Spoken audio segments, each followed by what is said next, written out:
తెలుసు. అవతలి వైపు ఉన్నది అమెరికానే. దానికి ప్రెసిడెంట్ డొనాల్డ్ ట్రంపే. అయినా సరే ఇండియా అస్సలు తగ్గట్లేదు. సుంకాల విషయంలో అమెరికాతో ఢీ అంటే ఢీ అంటుంది భారత్. ట్రంప్ టారిఫ్ బెదిరింపులకు అసలు తగ్గేదే లేదంటుంది మోడీ సర్కార్. ముందు 25% అన్నాడు, తర్వాత 50% పెంచాడు. అయినా సరే అమెరికా సుంకాల విషయంలో భారత్ వైఖరి తటస్థంగానే ఉంది. ట్రంప్ టారిఫ్లకు అసలు బెదరట్లేదు. మీరేమైనా చేసుకోండి, మా వైఖరి ఇంతే అన్నట్టుగా ఉంది ఇండియా తీరు. ఇటీవలే విదేశాంగ మంత్రి జైశంకర్ కూడా అమెరికాపై సంచలనమైన కామెంట్స్ చేశారు. భారత్ ఉత్పత్తులు నచ్చితే కొనండి, లేకపోతే లేదు అన్నారు.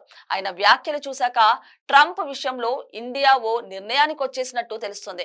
అమెరికా ఆధిపత్యానికి చెక్ పెట్టేందుకు ఇదే కరెక్ట్ టైం అని ఇండియా భావిస్తున్నట్టు కనిపిస్తుంది.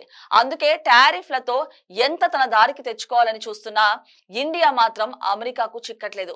మీరేమైనా చేసుకోండి, మాకు పోయేదేమీ లేదు అన్నట్టుగా వ్యవహారాన్ని నడిపిస్తుంది భారత్ సర్కార్. మరోవైపు ఈ అదనపు సుంకాల వ్యవహారంపై చర్చించేందుకు ప్రధానమంత్రి మోదీ కార్యాలయంలో ఓ ఉన్నత స్థాయి సమావేశం జరిగింది. ముఖ్యంగా అమెరికా విధించిన 50% సుంకాల ప్రభావం, దాన్ని ఎదుర్కొనేందుకు తీసుకోవాల్సిన చర్యల మీదే ఫోకస్ పెట్టారు. ట్రంప్ టారిఫ్ల వల్ల భారత ఎగుమతిదారులు తీవ్రంగా ప్రభావితం కానున్నారు.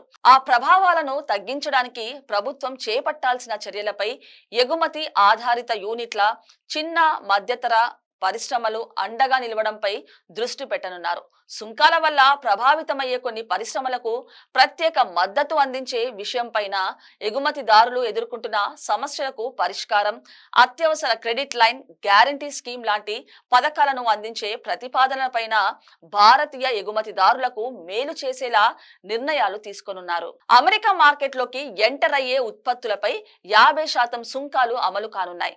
ఇది భారతీయ ఎగుమతిదారుల మార్జిన్లని మరింత దెబ్బతీయడంతో పాటు సప్లై చైన్ కి కూడా అంతరాయం కలిగిస్తుందనే వాదనలు వినిపిస్తున్నాయి. అంతేకాదు టెక్స్టైల్, ఇతర ఉత్పత్తులు, కెమికల్స్ వరకు కీలక రంగాల్లో పోటీని ప్రభావితం చేస్తుందనే ఆందోళనలు పెరుగుతున్నాయి. దాంతో ప్రభుత్వం చర్యలు మొదలుపెట్టింది.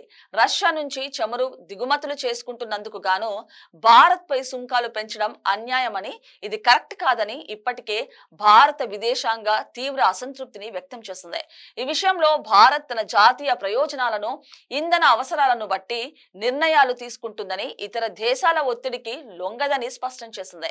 ఈ పరిణామంపై ప్రధాని మోడీ కూడా రైతులు, మత్స్యకారులు, పాడి రైతుల ప్రయోజనాలకు భారత్ ఎప్పటికీ రాజీ పడదని, దానికోసం ఎంత కష్టమైనా ఎదుర్కొనేందుకు సిద్ధంగా ఉన్నామని చెప్పారు. అందుకోసమే భారతీయ ఎగుమతిదారులకు ఏ విధంగా మద్దతుగా నిలవాలనే దానిపై ఓ స్పష్టమైన నిర్ణయానికి వచ్చేందుకు పిఎంఓలో కీలక సమావేశం నిర్వహించనున్నారు.